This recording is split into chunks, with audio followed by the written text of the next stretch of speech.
জাতি হইতে হইবে বাঙালির মতো। যুদ্ধক্ষেত্র বা কোনো বিপদ আপদ হলে আগে যাইতে হবে ইন্ডিয়া, নাহলে পাকিস্তান, নাহলে ইউরোপ কান্ট্রি। ইরান তো বোকা জাতি, কারণ তারা দেয়া যাইতেছে দেশের, যাতে দেশের জন্য, দেশের লেগে জীবন দেওয়ার লেগে প্রস্তুত হয়ে গেছে।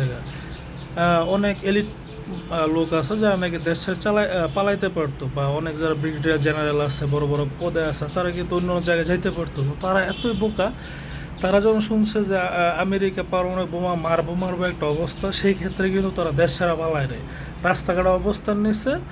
আর তারপরে হচ্ছে সবাই যে যে জায়গায় নাকি আমেরিকা স্ট্রাইক করার কথা, ওই জায়গার অবস্থান নিচ্ছে। মানে কেমন একটা বোকা জাতি। আমি বাঙালি জাতি কেড়ে শিখে না, বাঙালি জাতি থেকে কেন শিখে না? বাঙালি জাতি তো যখন দেখবো যুদ্ধক্ষেত্রের মতো একটা অবস্থা, সবাই মনে করেন যে বড় বড় ইলিশ শ্রেণীর মানুষরা বা যারা একটু টাকাওয়ালা, সবাই পাকিস্তান, ইন্ডিয়া, ইউরোপ কান্ট্রিতে ভাইগা যাইব।